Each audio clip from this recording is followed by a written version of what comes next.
Bienvenidos a este encuentro semanal con el pasado. Hoy un tema tremendamente interesante. Vamos a estar hablando de Hernando Arias de Saavedra, más conocido como Hernandarias, que fue un criollo que nació en Asunción el 10 de septiembre de 1561. Fallecería en la región, en Santa Fe, en el año 1634. Pero era criollo. ¿Eso qué significa? Significa que sus padres eran españoles peninsulares, no como la gran mayoría de los paraguayos de ese entonces, cuyo padre era español, pero su madre era nativa. Y esto es peculiar, porque al no ser un peninsular, tenían ciertas restricciones para acceder a cargos de poder. Según algunos americanistas, no serían más de 13 criollos los que lograron ocupar sitios de importancia como gobernadores. Hernandarias fue un caso y fue de Paraguay. Pero también fue noticia esta semana que fue devuelto a nuestro país unos documentos manuscritos de él que estuvieron a punto de ser subastados en Nueva York. Para hablar de estas dos cosas, hoy nos acompaña el profesor Vicente Arrúa. Él es académico correspondiente de la Academia Paraguaya de la Historia, es investigador, autor de varios libros y también director del Archivo Nacional de Asunción. Profesor Vicente, muchísimas gracias por acompañarnos nuevamente en Charla con la Historia. ¿Qué tal? ¿Cómo están? Un placer nuevamente estar en tu programa, Julián. Lo agradecidos somos nosotros. Pero antes de hablar del manuscrito devuelto, centrémonos un poquito en la figura de Hernandarias. Fue un criollo. ¿Por qué sobresale, además de esa condición, dentro de lo que viene a ser nuestra historia nacional? Bueno, en primer lugar hay que ver un poco también todo lo anterior a su nombramiento como gobernador, hay que mirarlo también como un elemento muy eficaz en ese proceso de conquista que se da en el siglo XVI. Previo a ocupar el cargo de gobernador, él participó de muchas expediciones en ese proceso de expansión, ¿verdad? Y también de afianzamiento del poder monárquico en lo que sería el Río de la Plata, ¿verdad? Que es cierto, como vos bien habías dicho anteriormente, ya se estaba dando un mestizaje masivo, mestizaje fuerte, ¿verdad? Y más todavía en la zona de lo que es el Río de la Plata, y específicamente en la provincia de Paraguay y también la ciudad de Asunción. El mestizaje se dio aún con mayor fuerza debido a diversas cuestiones. Una de ellas, por ejemplo, fue el tema de la escasa llegada de españoles, tanto hombres y mujeres, ¿verdad? O sea, el primer grupo de españoles que llega tiene un objetivo fundamental, que es el de lograr un acceso rápido al Alto Perú, en la zona de Bolivia, y que una vez que eso no se pudo dar, ¿verdad? La ciudad de Asunción, o sea, los conquistadores que estaban en Asunción retroceden y se centran en la ciudad de Asunción. Y en ese instante es que surge, digamos, el mestizo como una clase heredera del poder, ¿verdad? Entonces, el grupo criollo, digamos, era muy escaso, al menos en la zona del Río de la Plata y específicamente en Asunción. La figura de Hernandarias también siempre es muy asociada a un primer intento local de hacer que esa explotación a la cual era sometido el nativo por medio de la encomienda comience a disminuir. Antes que él asuma el gobierno, creo que los franciscanos ya habían iniciado el proceso de habilitar reducciones, pero en tiempos de Hernandarias hay como un impulso, ¿verdad?, para proteger al nativo. ¿Eso fue así?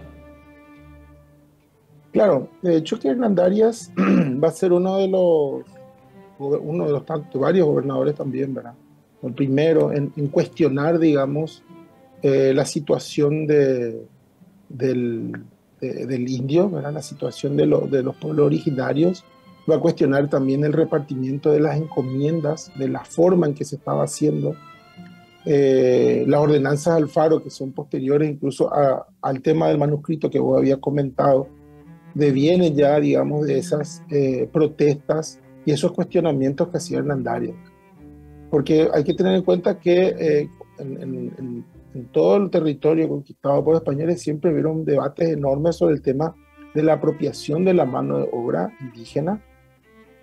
Por un lado estaban los que querían explotar sin ningún control, ¿verdad? Y por otro lado también aparecían tanto clérigos e incluso funcionarios, miembros de la administración monárquica, que entendían que se tenían que establecer y cumplir ciertas reglas en ese relacionamiento. Uno de ellos, por supuesto, va a ser Hernandaria, que va a plantear, digamos, públicamente a través de las actas de cabildo y a través de informes que incluso llegan al rey, sobre la peculiaridad en la zona de Asunción y de la provincia del Paraguay en el repartimiento de indios. También fue su accionar el hecho de que los jesuitas lleguen al territorio rioplatense. Claro, o sea, para muchos, ¿verdad? que cuestionan, digamos, que tienen una postura, digamos, contraria hacia la presencia jesuítica y los demás, ¿verdad? Y por el otro lado, los que sostienen que fue positiva la presencia de los sacerdotes.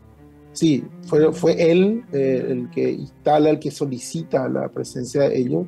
Como decía, para los que estaban en contra, era él el que inicia, digamos, esos conflictos, porque también lo que van a ser los enfrentamientos, tanto entre los encomenderos como en contra de los sacerdotes jesuitas, se inicia a partir de la llegada de esto. Y fue Hernandaria el precursor de la llegada de los jesuitas a Asunción y a la provincia del Paraguay. Que hay que entender que la intención de él va a ser de poder organizar el territorio, de poder tener presencia en un vasto territorio que él tenía que controlar, ¿verdad? Entonces era necesaria la presencia de todos los elementos que puedan ayudar a esa administración. Se lo señala también como haber sido un impulsor de la educación, pero que no logró habilitar una universidad. No obstante, su hermano sí colaboró con la Universidad de Córdoba, no tan lejos al final de cuentas de nosotros.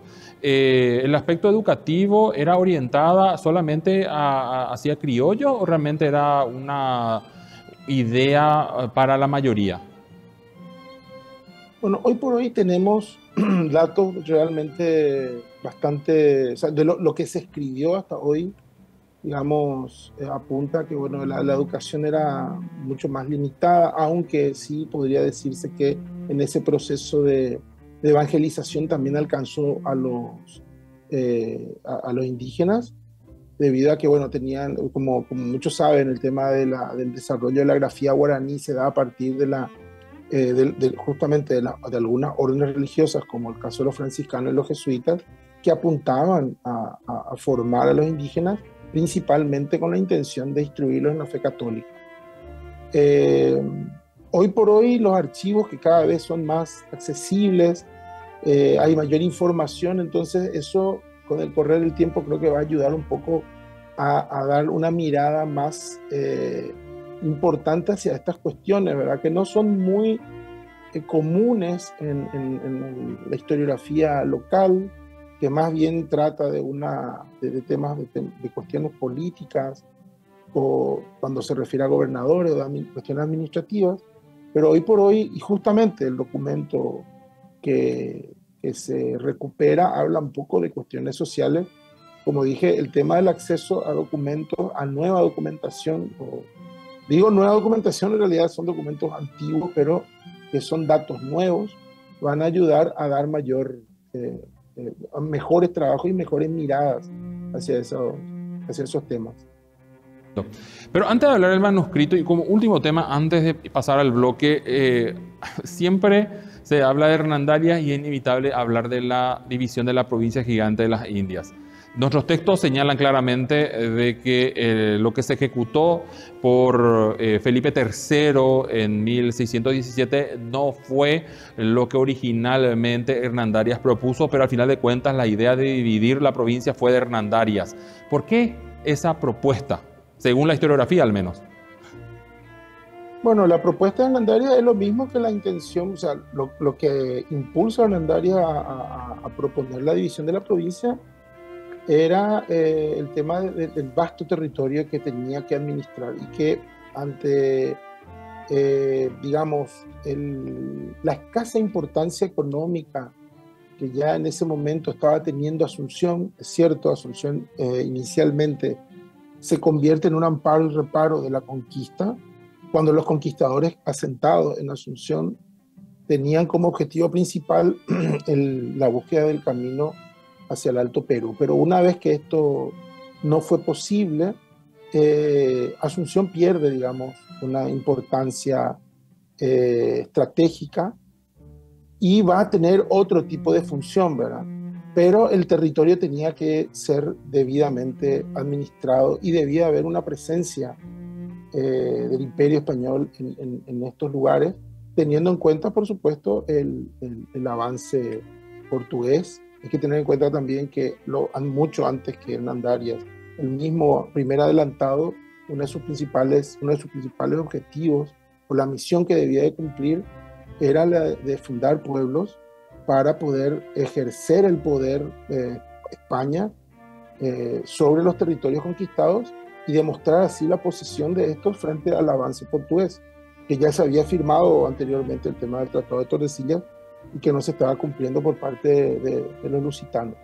Entonces, el objetivo principal fue una mejor administración, dividir los espacios, ya que eran extensísimos y necesitaban ordenar esos territorios, y el plan original de Hernandarias justamente no fue el que finalmente se cumplió, ¿verdad? O sea, al final el plan, el que se llevó a cabo, convirtió, digamos, o aisló aún más a Asunción en el centro de Sudamérica, convirtiéndole, digamos, en un estado, en una gobernación que era al mismo tiempo una provincia de frontera, cuya principal función era defender las fronteras del avance portugués y que no tenían que llegar inicialmente a Potosí y posteriormente a Buenos Aires.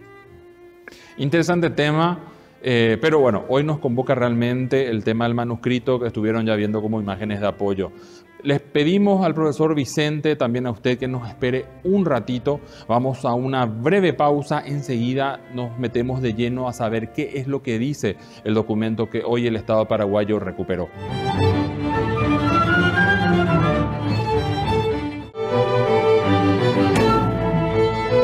Gracias por continuar con nosotros. Hoy estábamos hablando sobre Hernando Arias de Saavedra y queremos hablar con el profesor Vicente Arrua, que nos acompaña sobre el manuscrito que el Estado paraguayo recuperó y que estuvo a punto de ser subastado en Nueva York. Profesor Vicente, coméntenos un poquito sobre estos documentos que el Estado paraguayo ha recuperado. ¿Cómo es que se logró realmente esta acción de recuperación?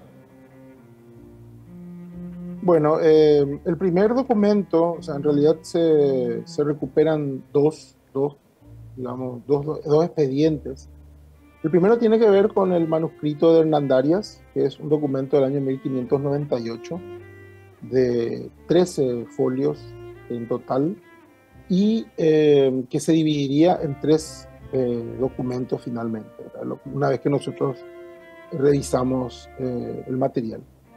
Inicialmente recibimos un correo electrónico al archivo, a la dirección del correo electrónico del archivo, alertándonos de que en una casa de subastas en los Estados Unidos, específicamente en la ciudad de Nueva York, estarían vendiendo un documento que sería propiedad del Estado paraguayo.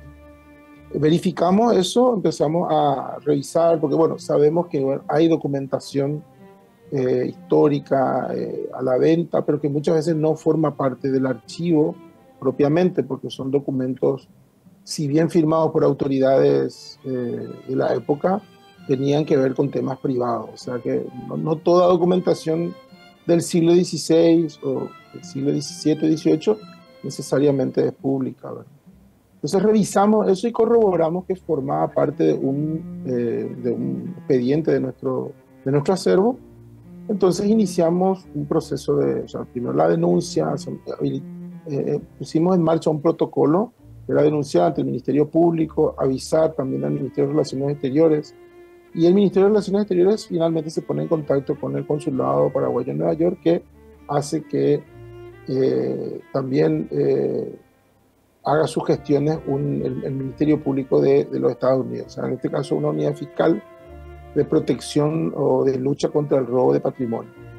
Y bueno, a partir de ahí se hicieron todas las gestiones, el Ministerio, la Unidad Fiscal de Nueva York decide incautar el documento de esta casa de subastas y finalmente llega a nuestro país. Eso en relación a este documento. Bueno, ¿qué es lo que contiene el documento? Como te dije hace rato, estaba dividido en tres tipos de documentos.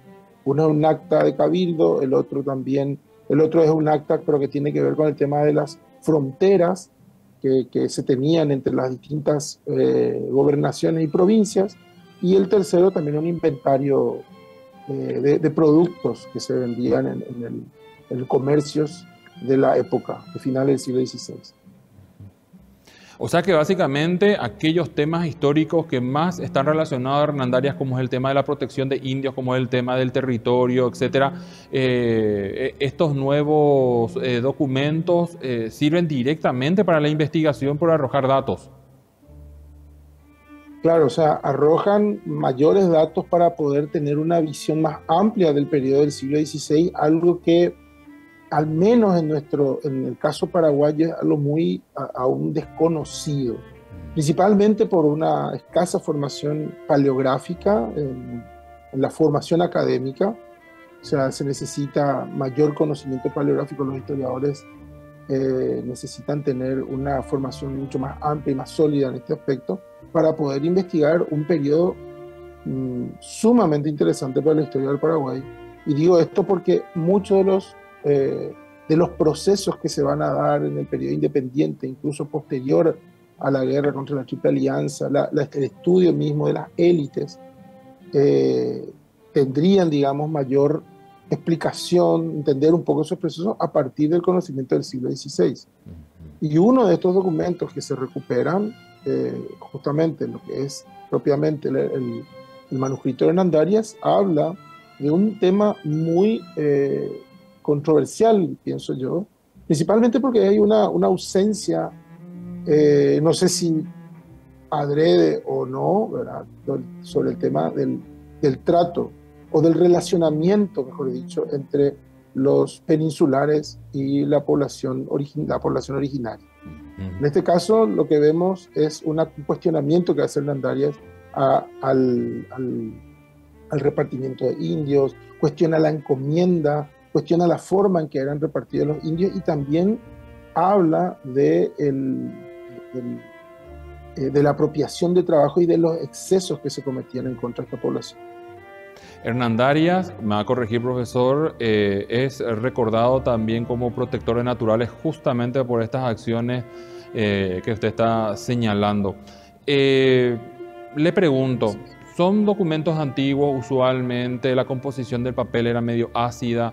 ¿Qué tal el estado de conservación de estos documentos que fueron recuperados? Bueno, como el documento estaba siendo ofertado, o sea, estaba a la venta, los propietarios del documento tuvieron algunos miramientos específicos sobre el tema de la conservación. Podríamos decir que el documento estaba en buenas condiciones, no presentaba, digamos, roturas importantes, la tinta y el soporte estaba, digamos, estabilizado. El documento, en líneas generales, está muy bien para hacer un documento de más de 400 años. Y la información que contiene, gracias al estado de conservación del soporte, es óptimamente legible, no tiene problemas de manchas y todas esas cosas.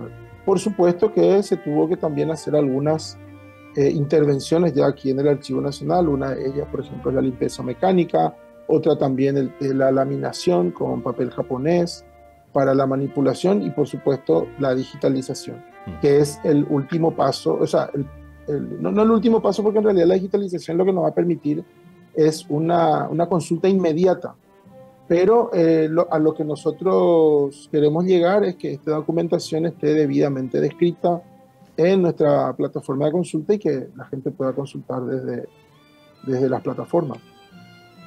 Profesor, también nos habló de un segundo documento. ¿Y ese segundo documento de qué trata?